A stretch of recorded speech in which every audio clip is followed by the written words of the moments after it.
Disney's new DuckTales series is a complicated show. It's a revival of a classic Disney cartoon series. It's also a tribute to decades of classic Donald Duck and Uncle Scrooge comics.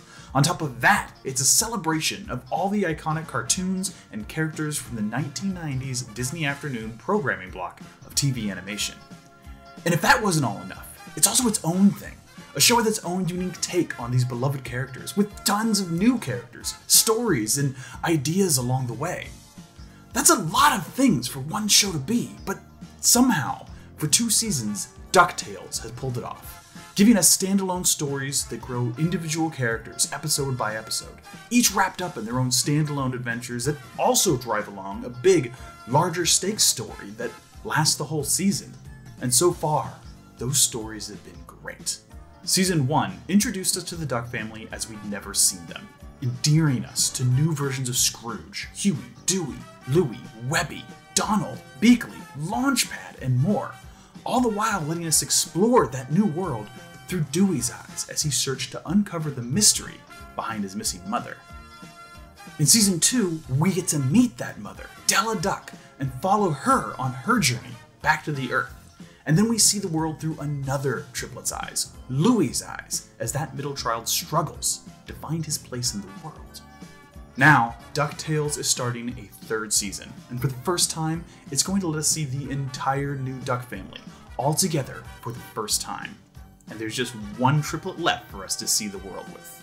I said don't interrupt me unless something exciting happens. What's more exciting than dendrochronology? This is the challenge of the Senior Junior Woodchucks. Season 3 is finally here, and that means it's Huey's time to shine. Nothing strange here, just a tall, distinguished, mature oldest sibling. There's a lot going on in the first episode of this season, and I really want to get into it. But before we do, let's talk about something we haven't talked about in a while. The opening. The theme song to DuckTales is easily one of the most iconic pieces of music for television ever written, and the new DuckTales series' first season gave us a brand new opening animated sequence to that iconic song. And that opening animation has changed a couple of times. The first version of the opening gave us a fun dime-chasing adventure, complete with scenes inspired from both the original show and a bunch of classic Carl Barks paintings from the comics. The next season swapped out some of that opening scene's villains for shots of Magica Dispel, the big adversary of Season 1. Now, with Season 3, the opening sequence adds in a character we didn't even know was missing from the show when it started. None other than Huey, Dewey, and Louie's mother, Della Duck. While Della's not in every scene of the opening, she finds her way into a lot of the different segments. It's really fun to see her running along with the group as they chase the dime, flying the Cloud Chaser with Launchpad, and joining the rest of the family on top of the DuckTales logo. It's super fun, but even better, this is only part of the opening song. Season 3 actually opened with this slightly shortened version of the theme song, ending just before the bridge of the song and the final chorus. This means there's probably a longer version of this new opening coming later in the season, probably showing more scenes with Della as the lyrics dip into that bridge that danger lurks behind you. And I think that's really neat, because complete or not, Della's inclusion in the opening song is a great symbolic scene setter for Season 3. For the first time ever, the entire Duck family as we know them is together. And that's a version of DuckTales we've never seen before. And I really want to get into that this season. But first, let's have an identity crisis. If I'm not the best Junior Woodchuck, who am I? Huey is about to graduate from Junior Woodchuck to Senior Woodchuck. It's his dream. He's worked so hard to be the perfect Junior Woodchuck, but it turns out that the scouting organization has a weird rule. Only one Junior Woodchuck can graduate to Senior Woodchuck at a time. If he wants to advance, Huey will have to fight for it. And he's fighting for it against someone he already knows. Congratulations to my close personal friend, Violet Saberwing! Sorry I'm late. There's just so much I love about this story setup. For starters, I love anything that has to do with the Junior Woodchucks. This Duckburg scouting outfit has been a part of Disney Duck stories since 1951, and it's always been one of my favorites. Partially because I spent my childhood in the Scouts, but also just because being a Junior Woodchuck always seemed like so much fun. I love the old comics or episodes of the original 1987 DuckTales that focused on the Junior Woodchucks. It's exciting to see a story that focuses on that scouting organization itself, rather than just using it as an excuse to pull out some knowledge from the Junior Woodchuck guidebook, a common trope used in some of the early stories. It's also super fun to see the island this episode takes place on. Not only does it look just like the kind of summer camps I used to go to when I was in the Scouts, but it's apparently loaded with Easter eggs and references. Specifically, a lot of the visual design of the Woodchuck Lodge, the island's personality, and even some of the new characters are apparently taken directly from Camp Woodchuck in Tokyo Disneyland. Finally, and I think this is my favorite part of the episode, I love how supportive of each other everyone is in this episode. I know that sounds cheesy, but I really do like seeing that kind of message in this story. When Huey is doubting himself, his brothers do their best to encourage him, telling him that he's king of the nerds. Or when Launchpad said that no guidebooks are allowed, asking him, well, who needs a big book of rules anyway?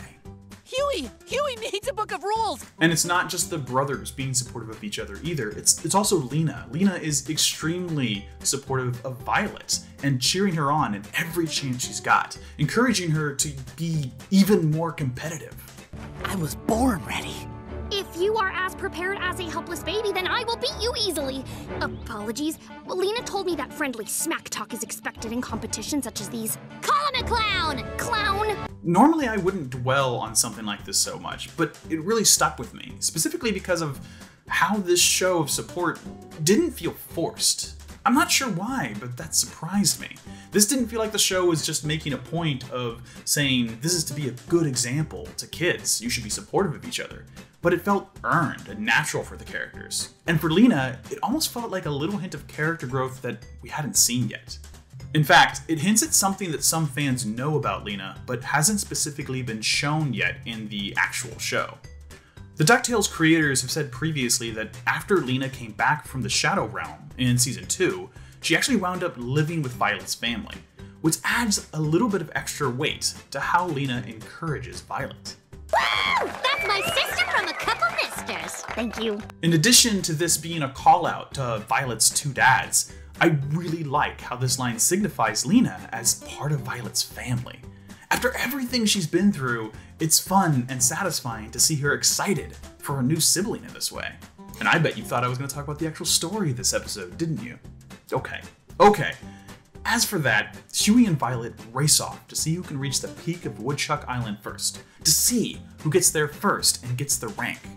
But it wouldn't be a DuckTales episode if there wasn't something else going on too. Cue story about Scrooge as a lad in 3, 2, and... When I was a lad. It turns out that while not actually a Junior Woodchuck himself, Uncle Scrooge's childhood hero was Isabella Finch, one of the co-founders of the Junior Woodchucks. And she left a map to a lost treasure that she's hidden somewhere on the island. Ah! What? She hid this map here for future adventurers to find. Ooh, twist! While Huey and Violet race, the rest of the family goes off to look for treasure. But they keep getting interrupted. Oi, do you mind? I'm speechifying! It turns out this little bird is also part of the Camp Woodchuck area in Disneyland, Tokyo. But in DuckTales, it's actually a Twitter wheel bird. He's musical, incredibly annoying, and likes to dance. So naturally, Dewey loves him. Much to Scrooge's frustration, this bird continually leads him and the others off of the path of the treasure map. And that's fun, but that's not actually what I love about this part of the episode. In fact, one of my favorite things about this episode isn't directly tied to either of the main stories. It's just the side interactions between Della and Donald. Despite being brother and sister, we haven't seen them interact all that much. And getting to see them really be together here for the first time in this episode is super fun. For the whole episode, Della is trying to get Donald to relax about his bad attitude about nature and the bugs that keep bothering him. It's just a mosquito! You should give it some of your blood! Hey, we were just getting a flow going. Come back! But Della's not immune to that old duck family rage either. See, Donald? Nature's not so black! That's it! Rage! There's not a lot of these kinds of interactions in this episode, but I loved them. And I hope we get a lot more of that as this season goes on. As Scrooge and the family chase the bird and look for the treasure, Huey is having a bit of an identity crisis. He's built his ego all around being the best junior woodchuck, but Violet keeps beating him at every turn, and he frankly starts to lose it. Hallucinations, mental breakdowns, moss. I reckon you're searching for navigational techniques. This is new. In the heat of the competition, Huey lets his desperation win and get the better of him. And when Violet needs help, he leaves her behind. It's actually a little sad to see Huey make the wrong choice here. And as the episode goes on, he kind of struggles with it. Through a hallucination of a talking junior woodchuck guidebook, I know how that sounds, but just roll with it. Huey knows he's doing the wrong thing. Where you go now? I cannot follow. When it comes down to the wire, not only does Huey realize that he's been beat, but that he just wasn't being a good woodchuck. And so, knowing that he still has room to grow, he accepts failure. The lesson being, of course, is that while failure isn't success, that doesn't mean it has to be a bad thing. Wait, there's a failure badge? I tried to qualify for Senior Woodchuck 3 times before I was accepted this year. As cliche as that might seem, I actually really like this, to the point that I actually asked myself, why isn't there a failure badge in scouting? And then I immediately knew why. As often as we see and hear this message about how failure doesn't have to be bad, the truth is it's actually really a hard lesson to learn. Nobody likes the idea of not succeeding, but anybody who's worked really hard to get where they are will tell you they failed more times than they can ever count, and picking yourself back up again is really difficult. With the stigma attached to failure, being told to be happy about failing is just something that's not easy to accept. It's not an easy lesson to teach either, but I genuinely like the way it was done here. By making failure a junior woodchuck badge, it reframes it from a disgrace to an accomplishment. As an adult, learning to accept your mistakes or to be glad of how they've made you a better person, how you've turned out, is really difficult. But for Huey, a character who understands that each and every woodchuck badge is a mark of accomplishment, this is a great shortcut for teaching him he has nothing to be ashamed of. Not as long as he vows to do better. And when he's at rock bottom and so ashamed of himself that he's seemingly ready to resign from the Woodchucks altogether, that's exactly the lesson Huey needs to learn. Huey accepts his failure. But not everyone does. That can't be right! The challenge was rigged! My boy deserves to win! There's something just so right and so funny about Della being an insane soccer mom. Launchpad, I will take my failure badge, please. Here, take one of mine.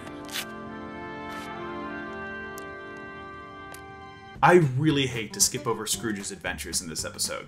Watching him get frustrated with the Twitter wheel bird and seeing the family get pulled into unexpected adventures is a lot of fun, and it's definitely something you should watch the full episode for. It even has a small exchange about accepting when things don't go to plan, and how being bound by the idolization of the past is kind of a bad thing. But it's history. So let's rewrite history. I'd love to do a whole analysis of just that concept. I really would. But the most important part of Scrooge's story isn't any of that.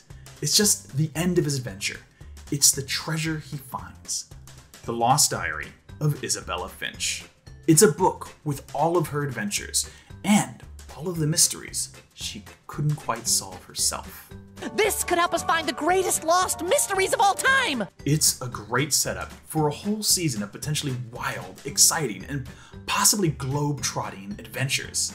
And that would be enough, but it's also a little more. The ducks found the journal. Then the race is on. In one opening episode, DuckTales Season 3 sets a whole new stage, and it's super exciting. It shows us the whole family, brought together for the first time, being brothers, sisters, parents, and more. It kicks off a story arc for Huey that we'll likely see play out throughout the rest of the season, growing his character and bringing him to the forefront of the cast. And it gives everyone a reason to go on adventure, a list of new treasures to find. And finally, it casts a shadow over our heroes with FOUL, a worldwide crime organization. There's a lot to be said about FOUL, namely that it's a callback to the global crime syndicate from Darkwing Duck, but I'm not going to get into any of that in this video. But I am excited to see how this builds over the season to a larger threat, as well as how many villains are in this organization. For now though, I'll leave it at that. I thought this was a great opening for Season 3. It wasn't a big adventure, but it hit all the right notes for me. It was fun and easy to jump into, and it reminded me of why I love these characters. As for me, well, at the time of this video, I'm still a little behind on these reviews.